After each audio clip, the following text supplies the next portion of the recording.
I had moved into the neighborhood with a dream of owning a home where I could finally build a life I wanted. A modest, quiet street, rows of perfectly trimmed lawns, and a sense of community that seemed ideal. Everything about the place looked pristine in the brochures. But as the days went by, I began to understand that beneath the calm, suburban surface, the Homeowners Association wielded more power than anyone realized. Their rules were endless, often petty, and they were enforced with strictness that bordered on obsession.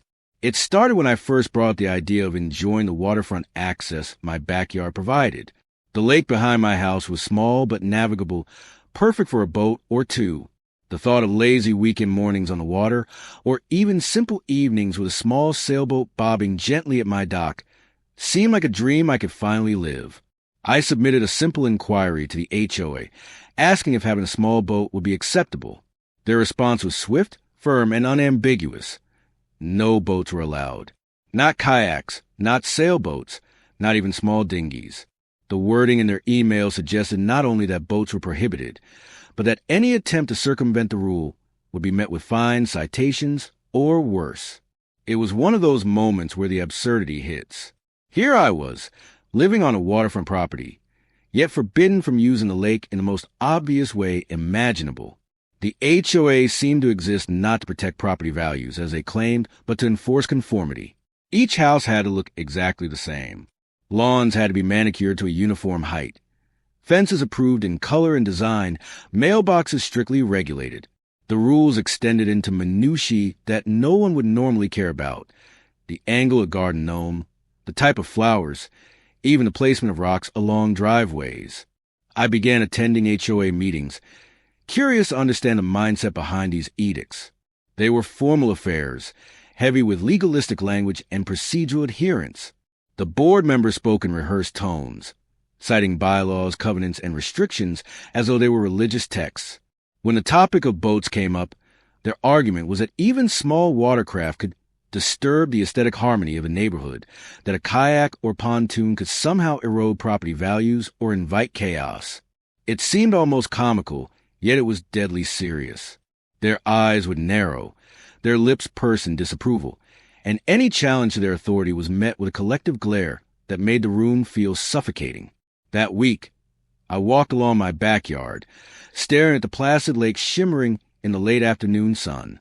The water was so inviting, so alive, yet completely off-limits. I could almost hear the echo of a distant, carefree life. One with wind in my hair, the gentle rocking of a boat, the distant splash of water. The irony was unbearable. I had purchased my house for a location, its promise of personal freedom, only to find myself boxed by arbitrary rules. The more I thought about it, the more I realized how absurd the situation had become. The HOA didn't care about enjoyment or quality of life. They cared about control. The frustration began to simmer into determination. If they thought they could dictate how I used my property, they were wrong. But the challenge wasn't straightforward. The HOA had every legal mechanism to enforce their rules. Fines could accumulate quickly, legal threats could pile up, and the psychological weight of conflict with the board was daunting. Yet, I couldn't shake the feeling that there was a way to reclaim my space, to bend their rules without breaking them outright. My mind began racing with ideas, ways to interpret boats in the narrowest, most literal sense, or perhaps to redefine what a marina could be without technically violating the letter of their regulations. I began sketching layouts in my notebook. Floating docks, small watercraft disguised as ornamental structures, creative landscaping that integrated the lake into my yard without openly flaunting the rules. Each concept was a careful balance between audacity and legality, a mental puzzle that required cunning and patience. I realized I had entered a new kind of battlefield, not one of physical strength, but one of strategy, psychology, and design. As the days turned into weeks, I noticed subtle signs that the neighborhood watched everything with meticulous attention. Board members would patrol on golf carts, surveying lawns, docks, and even minor decorations. Any deviation from the approved standards would be photographed, documented, and later cited in letters with threatening tones. The tension in the air was palpable, a constant reminder that the HOA ruled like a shadow government. Yet in that tension, I found clarity. I wasn't merely resisting a rule. I was confronting a philosophy of control that stifled creativity, freedom, and common sense. By the end of the month, I had finalized a rough plan. Instead of a conventional boat setup, I would create a personal marina that blurred the line between landscape art and functional docking. It would be audacious, creative, and most importantly, technically defensible against the HOA's narrow definitions. The idea of standing on the dock, looking out over the water, and knowing that I had transformed my backyard into something the HOA never anticipated filled me with a sense of exhilaration. This was not merely about boating. It was about reclaiming autonomy in a world where control had been stripped from me by rules that made no sense. The stage was set. I could almost hear the hum of potential conflict waiting to unfold, a slow-moving storm that would test my patience, ingenuity, and resolve. Every step from this point on had to be calculated, every move measured, because the HOA thrived on catching residents unprepared. But for the first time in months, I felt alive in a way I hadn't since I first laid eyes on the property. As I stepped back to survey the empty backyard, the lake reflecting the golden glow of the setting sun, I felt a quiet thrill. The fight had begun, and I knew that the next chapters of the story would not be about compromise. They would be about ingenuity, defiance, and the audacious pursuit of freedom within the confines of rules designed to prevent it. The question now was simple. How far could I push before the HOA pushed back? With a plan finally taking shape in my mind, I started transforming my backyard into something no one could have anticipated. It wasn't a conventional marina. That would have been too obvious and immediately flagged by the HOA. Instead, I approached it as a hybrid of landscape design and functional water access, something that could be argued as aesthetic enhancement rather than rule-breaking. Every plank of wood, every dock post, and every floating platform was measured, drawn, and positioned with precision. The idea was audacious, but I knew that subtlety would be my shield. The first step was the dock. I designed it to resemble an ornamental pier, with curved edges and decorative railings that gave it the look of a garden feature rather than a launching point for boats.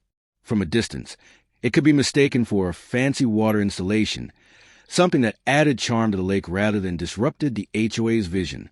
Beneath that aesthetic, though, I built functional slipways, hidden channels that could cradle small boats, kayaks, or even a modest sailboat.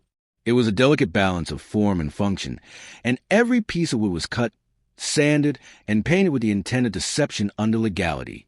Next came the landscaping around the water's edge. Large planters, ornamental stones, and carefully arranged shrubs gave the appearance of a decorative lakeside garden. It was beautiful, yes, but it also served a practical purpose. It subtly obscured the functional parts of Marina. Anyone casually glancing from the street would see a picturesque yard, not a potential boating hub. I even added floating plant beds, strategically positioned to divide the water visually and mask the hidden slips beneath. Every choice was deliberate, and each one was justified in my mind as enhancing property value rather than flaunting the rules. As the project progressed, the neighborhood began to notice. At first, it was subtle. A board member driving by a few times a week, pausing to inspect a section of the yard before moving on. Then came the notes. Polite, yet tense letters slipped under my door, commenting on minor changes and suggesting that I submit future plans for approval. I ignored them. Every step I took had been designed to exploit gray areas, and I had no intention of giving them leverage over me. Their letters became predictable, a part of the landscape as much as the ornamental rocks I had laid. I documented everything meticulously. Photos, diagrams, and written notes chronicled every stage of the build. Not because I expected to be challenged legally yet, but because I knew knowledge was power. Should the HOA attempt to punish me, I would have a record showing that my design could be interpreted as compliant, that my intentions were lawful, and that any accusations of violations would be built on shaky ground.